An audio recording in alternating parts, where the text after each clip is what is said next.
नमस्कार, मैं विकास और बात होगी खास खास बात। आज हम चर्चा कर रहे हैं, डिबेट कर रहे हैं। डिबेट पैरामेडिकल कॉलेज के मामले को लेकर कर रहे हैं, जिनके विधायक किशन मिड्डा ने जो बयान दिया था उसके बाद क्या भाजपा नेताओं की कुंभकर्णी नींद अब क्या खुली है।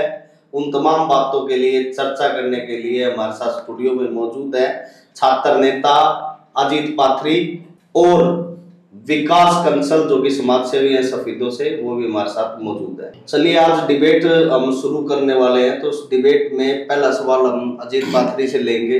अजीत, आपने पैरामेडिकल कॉलेज के मामले में अहम भूमिका निभाई, न केवल पैरामेडिकल बल्कि आप समय समय पर छात्रों की आवाज बने, चाहे भले आपके चालान कटे और पुलिस जैसी चीजें आपको झेलनी पड़ी। पैरामेडिकल कॉलेज जीत के विधायक को बयान जो आया उससे कहीं ना कहीं जो सफेदों के लोग हैं उनकी भावना को कहीं ना कहीं आहत कहीं ना कहीं पहुंची है। तो आप इस बयान को कैसे देखते हैं और हमारे नेताओं की कमी इस मेडिकल कॉलेज इस पूरे विवरण को कहां देखते हैं? देखिए, एक कार्यक्रम में जो अपने सीएम मनोहर लाल खट्टर थे, उसकी स्टेटमेंट रही थी कि जो अपना पैरामेडिकल कॉलेज सफेदों के अंदर बनाया जाएगा। और यह एक छोटी बात नहीं है, बहुत बड़ी बात थी हल्के सफेदों के लिए। और जिस टाइम मेडिकल कॉलेज आ रहा था तो कितने न कितने सफेदों के जो लोग थे, जो जनता थी, उनने एक खुशखबरी मिली थी कि भाई उनका भी जो हल्का एक तरक्की करेगा, बच्चा ने बाहर नहीं जाना पड़ेगा काफ़ी दूर। अपने जो पैरामेडिकल कॉलेज में भिन्न भिन्न है, चाहे वो बीएससी नर्सिंग है, जीएनएम है, एएनएम है, एलटी है, तो इस तरीके के कोर्स होने थे। और कई लोगों ने सफेदों के जो लोग थे उन्हें रोजगार मिलना था। मान कर चलो आप, यहाँ का रोजगार जो लोग भटकते फिर रहे हैं वो कितने न कितने यहीं रोजगार ले लेंगे। लेकिन कमी यहाँ पर रही जो स्थानीय नेता है यहाँ के। मैं किसी पार्टी का विरोध नहीं कर रहा, किसी और का विरोध नहीं कर रहा, लेकिन वैसे तो टिकट लेने खातर वो लाइन में लग जाओ, लंबी लंबी लाइन में लग जाओ है। उनका तो हजारों की संख्या में आदमी जोड़न खातर आ जाए, पैसा आ जाए। लेकिन जब बात हल्के के फायदे खातर आई तो कितनी वो दूरी बनाते नजर आए। यहाँ तक बीजेपी के अलावा जो पार्टी के लोग हैं उनकी भी अगर बात करी जाए तो वो लोग वैसे तो विधायकी के पद पे हैं, लेकिन जिस टाइम यहाँ पर रोड प्रदर्शन रहा उसका विरोध करने की बात आई तो उनके गिने चुने 100 आदमी, एक विधायक होने के बाद 100 आदमी, अरे भाई मैं भी छात्र संघ में रहा हूँ, रोड पर संघर्ष कराया है, केस लागे हैं और घर की स्थिति भी बने भी रहा है, किसी है परिवार की स्थिति किसी है, उसके बावजूद जब मैं रोड पर अकेला बैठ गया, एक क्रांतिकारी बैठ गया तो मतलब बैठ गया, मैं किसी चीज में पीछे नहीं हटा। और ये सीरियस मामला मैं इस तरीके से नहीं ले पाया क्योंकि इसमें पॉलिटिक्स ज्यादा चल रही थी और सफेदों की जनता का नहीं, लोगों का कम ध्यान था। तो इस वजह से यू कितने न कितने बाहर गया है, जीत में गया है। किशन मिड्डा का भी बयान मैं भी सुन रहा था, आपका चैनल पे भी लगातार वायरल हो रही है वो चीजें। तो वो बयान एक नू लगा लो कि सफेदा तो की जनता है, जो नेता है उनके मुंह पे तमाचा है। क्यों भाई, वह कित सुन लाग रहे थे वो, मतलब सफेदों का कोई ख्याल नहीं है। कोई भी आदमी कल लाकर नहीं आड़े की चीज न उठा कर किते भी ले जाओगा, फिर इसकी तो तरक्की बिल्कुल भी नहीं हो पाओगी। असंध एरिया है, असंध एरिया की भी बहुत ज्यादा तरक्की हुई है। तो कई सारी चीजें हैं जी। कंसल साहब, हमारे नेता स्टेज पर ताड़ी बजा रहे थे और जींद के विधायक सफेदों के लोगों को कहीं ना कहीं आहत करने का काम कर रहे थे जी, तो कैसे देखते हैं? देखिए, जिस तरह से मिड्डा साहब ने स्टेज पर बयान दिया वो जड़े पर नमक छिड़कने वाली बात है। और जिस तरह से मुख्यमंत्री जी ने घोषणा करी सफेदों के अंदर पैरामेडिकल कॉलेज की, भाई साहब ने भी बताया, एक उत्साह था बच्चों के अंदर, लड़कियों के अंदर भी, भाई अब किसी भी कोर्स को करने के लिए, मेडिकल से रिलेटेड कोर्स करने के लिए बाहर नहीं जाना पड़ेगा। और ये हमारे साथ विश्वासघात हुआ है। और सबसे मेन बात तो क्या है कि स्थानीय जो नेता थे, चाहे वो कोई भी है, छोटा है बड़ा है, कम से कम यहाँ सफेदों के अंदर 30 नेता जो अपने आप को टिकट की दावेदारी के लिए पेश भी करते हैं, उनके लिए कहीं ना कहीं वो आगे भी रहते हैं स्टेज पे। जब कोई बड़ा मंत्री आता है, कोई चीज़ें आती हैं, लोगों के सामने वो अपनी बात भी रखते हैं। बात जब हक की आती है, सफेदों के हक की, कोई भी उस बात को उठाने के लिए तैयार नहीं है। और आज तक का भी रिकॉर्ड है सफेदों के अंदर, अभी तक किसी भी नेता ने इस बात को मतलब पूरी हिम्मत के साथ सामने नहीं रखा, क्योंकि कहीं ना कहीं उनको डर है कहीं पार्टी उनको बाहर ना निकाल दे, पार्टी के विपक्ष में क्यों बोले। तो ये तो एक सरासर नाइंसाफी है। देखिए, जब कोई भी एक राजा बनता है, मुख्यमंत्री हमारे हरियाणा के एक राजा है, वो बीजेपी की सरकार के, लेकिन विश्वासघात नहीं करना चाहिए। सभी बच्चे बनने के बाद उसके लिए सब बराबर होते हैं। तो सफेदों की ठीक है, विधायक कांग्रेस का था, लेकिन जब तक वो काम नहीं कराएंगे, लोगों की जनता का उनके ऊपर विश्वास कैसे बनेगा? वे विपक्ष में होते, अगर वो पैरामेडिकल कॉलेज यहाँ पे देते तो एक उनके प्रति लोगों का विश्वास बनता। तो मैं तो यही कहूंगा जी, विश्वासघात हुआ है और मिड्डा साहब ने उसके ऊपर जले पे नमक वाला काम कर दिया है। तो हमारे नेता जो ताड़ियां बजा रहे थे उनकी स्पीच के ऊपर जी, और उसके बाद भी अभी तक उनका कोई प्रतिक्रिया सामने नहीं आ रही है। जींद के विधायक के द्वारा, सफेदों के विधायक के द्वारा चैलेंज किया गया, कोई कागज दिखाए। मेरे को लगता है ये पैरामेडिकल कॉलेज मेरे को लगता है ना तो जींद के लिए है और ना ही सफेदों के लिए है। देखिए, पैरामेडिकल कॉलेज चाहे वो जींद के लिए है या नहीं, सफेदों के लिए है कि नहीं, ये बाद की बात है। विषय है मुख्यमंत्री की बात का। मुख्यमंत्री ने जब ये घोषणा कर दी भाई सफेदों के लिए पैरामेडिकल कॉलेज यहाँ पे होगा, उसके बावजूद वो जींद के लिए चला गया, पता नहीं वहां बनेगा नहीं बनेगा। मेन चीज तो यहाँ की है कि उन्होंने घोषणा करने के बाद वो चीज से पीछे हट रहे हैं। सेकेंडली, जो यहाँ के नेता है, आज वो वहां पे तालियां बजा रहे थे उस बयान के ऊपर भी, उनके साथ भी थे। कल को वो जनता के बीच में आना तो उनको जनता के बीच में ही है। वो आज सारे बीजेपी में लगा लो या किसी और पार्टी में लगा लो, कल को कहीं ना कहीं किसी और तरीके से चुनाव के मैदान में बीच में आएंगे। मैं तो जनता से अपील करना चाहूंगा, ऐसे नेता हर बार आते रहेंगे। हमारे हकों की लड़ाई ये लोग नहीं लड़ना चाहते। अगर हकों की लड़ाई लड़ना चाहते हो तो आज इस मुद्दे पर वो आज हमारे साथ होते या फिर और कहीं भी कहीं ना कहीं इस आवाज को उठाने का काम करते। और जनता से अपील भी करना चाहूंगा इस मामले में, जब भी वो वोट मांगने के लिए आए, सबसे पहले उनसे पूछें आपने सफेदों की जनता के लिए क्या किया, और कुछ घोषणाएं हुई थी, क्या आपने उनकी उस हक की लड़ाई के लिए लड़े, और नहीं लड़े तो किस हक से आप वोट मांगने के लिए यहाँ पे आए? मुख्यमंत्री उस स्टेज पे थे जब मामला कहीं ना कहीं गर्म भी हो गया था, बात भी होगी, तो सफेदों के नेताओं को लगभग 1 दर्जन नेता तो उस स्टेज पर ही थे जी, उनको जरूर बात करनी चाहिए थी। मुख्यमंत्री भी वहां मौजूद थे। मैंने आपको बताया सब अपने टिकट के चक्कर में है। अभी तक तो ये वो कहते हैं अभी माँ के गर्भ में सारी चीजें हैं। सबको ये लालच है, क्या पता मुझे टिकट मिल जाए, मुझे टिकट मिल जाए। इसी लालच की वजह से जनता के, सफेदों की जनता को भूल गए हैं। वो भोली भाली जनता, सफेदों की जनता शुरू से ही बहुत भोली भाली रही है। ये हम नहीं, ये बाहर के लोग भी कहते हैं। बाहर से कोई कैंडिडेट आता है उसको भी एक्सेप्ट कर लेते हैं, उसके साथ भी लग जाते हैं, और ऐसा हुआ भी है आज तक। और कोई भी प्यार से आता है, जनता को स्वीकार करता है, तो जनता उसके साथ लग लेती है।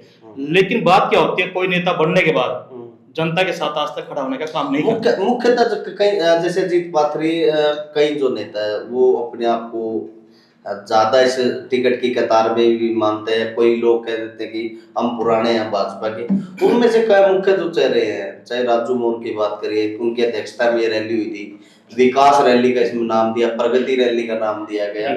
उसके बावजूद कई सौ करोड़ रुपए की घोषणाएं भी हुई, और उन घोषणाओं के अमली जामे की जब बात आई, जिनमें से मुख्यतः जिसमें लगता था कि पैरामेडिकल कॉलेज अगर सफेदों में बनेगा तो कहीं ना कहीं स्वास्थ्य जो मामलों में सफेदों एक नया आयाम छुएगा, लोगों को फैसिलिटी मिलेगी। कहीं ना कहीं अगर ये तमाम चीजें यहाँ आती तो बड़ा मेडिकल कॉलेज भी बन सकता था आने वाले समय में। या क्योंकि हमारा जो खासकर सफेदों का जो अस्पताल है उसमें सुविधाएं हो सकती थी, जो कि आज रेफरल हॉस्पिटल बन चुका है। तो कहीं ना कहीं लोगों के साथ सरोकार कहीं ना कहीं नेताओं का कम होता रहा है। चाहे विजय पाल की बात करें, करमवीर सैनी, और खासकर जो मुख्य जो भूमिका थी जिन्होंने चुनाव लड़ा, बच्चन सिंघानिया, वो लगभग 55-56 हजार जिन लोगों ने उनको वोट दिए, क्या उनकी आप गलती मानते हैं? उनको इतना वो मतदान दिया, लेकिन जब लड़ाई लड़ने की बात आई तो उन्होंने एक बयान भी दिया था कि मेरे को सफेदों के लोगों ने नेता बनाया होता, विधायक बनाया होता तो शायद ये पैरामेडिकल कॉलेज नहीं जाता। पता है विकास जी, बात यहाँ पर है, जिस टाइम कोई भी नेता, स्थानीय नेता है, वो फील्ड में जाओ है तो उसके पीछे काफिला देखा है, बहुत बड़ा काफिला रहा है। वो सिर्फ अपने निजी स्वार्थ खातर कि उसको टिकट मिल जाए। लेकिन जब बात सफेदों की, मैं बार बार कह रहा हूँ कि उसका कितने न कितने उत्थान की बात आई है, तो वो सारे पीछे हट गए। उसका रीजन रहा है, सुभाष गांगुली जो विपक्ष का नेता है, वो भी चाह रहा है कि भाई मैं क्रेडिट ले लूं, और बीजेपी नु चाह रही है कि भाई उसको क्रेडिट ना दिया जाए। कितने न कितने सारी की सारा प्रोपेगेंडा यू नूरत जागा। लेकिन ये तो सही नहीं है ना, क्रेडिट के चक्कर में विधायक तो अपने आप कह भी रहे हैं मेरे को क्रेडिट चाहिए ही नहीं। आप मुख्यमंत्री से घोषणा कराओ सफेद, तो मैं मुख्यमंत्री का धन्यवाद करके आऊंगा, बीजेपी के नेताओं का धन्यवाद करूंगा। बीजेपी वाले खुद सोच रहे हैं क्योंकि वो मुद्दा उठा लिया, अपने विधानसभा में मुद्दा उठाया है सुभाष गांगुली ने, और जब मुद्दा उठाया तो कितने न कितने वो जनता ने सोच रहा था कि भाई मैं लेकर आऊं ये पैरामेडिकल कॉलेज, लेकिन यू मैं छात्र नेता मतलब लगा लो आप छात्र विंग में होने के नाते मैं पूरा का पूरा इस मामले में एक बार सब सारे बच्चे हैं उनसे बातचीत करूंगा और मेरे टच में भी रहे हैं। हालांकि मैं उस टाइम किते और मामले में बिजी था, मेरे कई सारे मामले रहे हैं, चलान भी हुआ आपने तो बेरा है, जो सरला महिला कॉलेज है वो रोड बिल्कुल टूटा पड़ा था और उस मामले में मेरा चलान भी हुआ है, मैं खड़ा रहा हूं। लेकिन जनता इस टाइम इतनी बोली बाड़ी भी नहीं है, सफीदों की सारी चीज समझा है कि भाई कौन आदमी स्टैंड ले है और कौन नहीं लेता। बेसिकली मैं जो आज जो चर्चा कर रहा हूँ कहीं ना कहीं नेताओं की भूमिका पर सवाल उठा रहा हूँ, क्योंकि जिन नेताओं को जनता से सरोकार नहीं है, तो क्योंकि चुनाव भी आने वाला है, जिन नेताओं ने चुनाव भी लड़ना है, तो जवाबदेही मेरे को लगता है बीजेपी के नेताओं की, खासकर उन नेताओं की भी हो सकते हैं जो निर्दलीय लड़ने की तैयारी कर रहे हैं, आज किसी पार्टी से जुड़े हुए हैं। बात हर चाहे विपक्ष के नेता अकेले सुभाष गांगुली की क्यों बात करें, नेलो की भी बात करें, नहीं 30 आम आदमी पार्टी के नेता से भी बात करें, 30-35 उस सभी का कहीं ना कहीं दायित्व पड़ता था। ये मामला जोर शोर से उठाते क्योंकि ये सफेदों के लोगों के लिए एक बड़ी बात थी। कोई कॉलेज आता, यहाँ जिन जो बच्चे पढ़ते कहीं ना कहीं कॉलेज में रहते, दुकानदारों को फायदा होता, जिनके घर में रहते उनको भी फायदा होता, रोजगार को बढ़ावा मिलता, और सफेदों की जो दिशा जो लंबे समय से नेता बदलने की बात करते वो बदलने में भी एक कहीं ना कहीं एक अच्छा रास्ता हो सकता था। विकास जी ऐसा है जैसे कि आपने बताया, नेता हमारे सिर्फ अपने पर्पस के लिए लोगों का यूज कर रहे हैं अभी तक, और बात आ गई अब हक की लड़ाई की। आज तक जितने भी सफेदों के लिए जो भी काम हुआ है, आप कैसे किसी भी काम में ले लीजिए, पैरामेडिकल तो सबसे ऊपर आज का मुद्दा है, सड़कों को ले लीजिए और चीजें ले लीजिए, किसी भी चीज लाइन में चले जाइए, सफेदों सबसे पीछे है। सबसे पुरानी तस्वीर होने के बावजूद भी आज तक सफेदों के जो विकास होना चाहिए था वो विकास नहीं हो पाया। बिल्कुल बिल्कुल। और जिस टाइम इलेक्शन की बात आती है, यही नेता लोग बड़ी बड़ी रैलियां लेके काफिलों के साथ चलते हैं, और जब बात आती है मुद्दों की, एक छोटा सा बयान जारी कर देते हैं, भाई वहां से मिर्जा साहब ने ऐसा बोल दिया, हक चाहे वो मैं किसी एक पार्टी की बात नहीं कर रहा, सभी पार्टियों को लगा लीजिए, एक छोटा सा बयान जारी करके वो पल्ला झाड़ देते हैं। अगर आप नेता हैं, किसी भी तरीके के नेता हैं, आपके पास काफिला चलता है इलेक्शन के टाइम पे वोटों के लिए, तो क्या वो काफिला मुद्दों के लिए नहीं चल सकता? मैं गारंटी देता हूं, कोई भी एक नेता आप हक की लड़ाई के लिए आए, सड़क पे आए, हम उसका साथ देंगे, बिल्कुल बिल्कुल बिल्कुल जोर शोर से साथ देंगे। कहीं भी किसी भी चीज में, किसी भी क्षेत्र में उनके साथ खड़े रहेंगे। कॉलेज बने ना बने बात की बात है, हक की लड़ाई तो लड़ो। अब यहाँ के नेताओं को कम से कम लोगों को लेके जाना चाहिए था, मुख्यमंत्री के सामने बात करते जी, लोगों को सामाजिक संस्थाओं को लेके जाते, कम से कम सफेदों के लोगों को विश्वास दिलाते। आज भी अगर ये मुद्दा, अगर विधायक जिनका विधायक इस प्रकार की भाषा का प्रयोग ना करता, इन नेताओं की पोल ना खोलता, तो लोग ये सोचते कि कहीं ना कहीं टेक्निकल फॉल्ट था, लेकिन अब टेक्निकल फॉल्ट जैसी लगभग क्लियर हो गई। उन्होंने जो अपनी स्टेज पे ये सारी बात रखी है ना, तो इसमें सारी क्लियर होगी कि भाई सफेदों का हाथ में तो सारी वो जो आ रहा था उठा कर ना बीजेपी का नेता वहां पर लेकर गया है। हालांकि मेरे किसी भी पार्टी था या किसी भी और था पर्सनली दुश्मनी नहीं है, और मैं एक न्यूट्रल आदमी हूँ, और समाज हित और देश हित में सबसे पहले सोचो कि तो क्या आपको लगता है कंसल साहब, इसमें सफेदों की जनता इन नेताओं से, चुनाव का सीजन है, अभी प्रत्याशी बीजेपी का आ चुका है, क्या जनता इन नेताओं से सवाल पूछे कि इसका कोई रिएक्शन होगा? देखिए, मैं पहले भी बता चुका हूँ, सफेदों की जनता भोली है, ये सच्चाई है। अब इलेक्शन आएंगे, जनता सिर्फ ये देखेगी मेरा लिंक किसके साथ है, अपना फायदे के लिए। ये जनता की भी कमी है, सिर्फ अपना फायदे के लिए वो देखते भी नेता कौन सा मेरे साथ है, कौन सा मेरा फोन उठा रहा है। लेकिन बात जब भविष्य की आती है ना, बच्चों के भविष्य की, कहीं भी उस टाइम पे पट्टी पड़ जाती है आंखों के ऊपर। वो ये लोग ये नहीं सोचते भी आगे आने वाला भविष्य हमारे बच्चों का खराब होने जा रहा है। कई लोगों से, मेरी सामाजिक लोगों से इस मुद्दे पे बात भी हुई कंसल साहब, लोग कहते हैं कि नेताओं को, ये नेता क्यों रिस्क ले, इनके कोई बच्चे यहाँ पढ़ते नहीं है, इनके बच्चे या तो किसी अच्छे स्कूल कॉलेज में पढ़ते हैं, या फिर मेडिकल किसी के बच्चे करते ही नहीं है, तो इनका कोई लेना देना है नहीं, तो ये क्यों जोर लगाए? विकास जी, आपने बताया विकास जी के बच्चे भी नहीं उसमें पढ़ते, मेरे बच्चे भी नहीं पढ़ते, ना कोई भाई पढ़ता, लेकिन जनता खातर जो आदमी खड़ा रहा है, तो जनता उसका साथ देना चाहिए। साथ देना चाहिए। और रही बात जो भी नेता क्या मानते हो मुद्दा बनेगा ये चुनाव में? बिल्कुल बनेगा जी। देखिए सबसे बड़ा मुद्दा ही यही है चुनाव का, सफेदों के अंदर। और जो इसकी लड़ाई लड़ेगा पब्लिक, मुझे लगता है पब्लिक को उसका साथ देना चाहिए। वैसे तो सफेदों में बहुत सारे डेवलपमेंट के मुद्दे हैं। जिस तरीके से एक बात और भी आई थी कि 70 साल में क्या, जिस तरीके से सबसे पुरानी मंडी सफेदों को कहा जाता है। बिल्कुल। आज जसंत हमारे से पिछले 10 साल में आगे निकल गया, क्योंकि पिछले कई वर्षों से हमारे से बहुत पीछे था। वहाँ रेस्ट हाउस तक नहीं होता था। हमारे यहाँ बहुत पुराना रेस्ट हाउस है, सेक्टर्स हमारे यहाँ कट गए, बहुत सारी चीजों। लेकिन डेवलपमेंट में, विकास के मामले में सफेदों कहीं ना कहीं पिछड़ा। उसके पीछे भी क्या इन्हीं नेताओं की कमी है, क्योंकि यही लोग कभी कांग्रेस में, कभी बीजेपी में, कभी कांग्रेस में। तो क्या इन नेताओं की कमी मांगते, क्योंकि इनकी लड़ाई, टिकटों की लड़ाई ज्यादा रही, सफेदों के विकास की, डेवलपमेंट की लड़ाई कहीं ना कहीं छोटी मांग। देखिए जी, जैसी हमारी उम्र है और जो आज तक देखते हैं होश संभाला जब से, मैंने तो कोई नेता आज तक जैसे एक बार बनने के बाद दोबारा फील्ड में जाता देखा नहीं।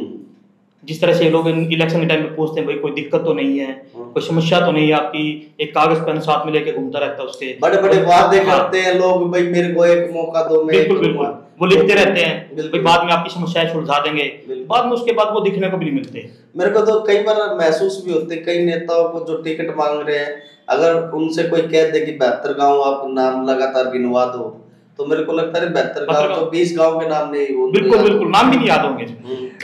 चलिए, आज हमने डिबेट एक बड़े मुद्दे को लेकर की थी, और मुद्दा ये है कि पैरामेडिकल कॉलेज बचाओ, राजनीति हटाओ।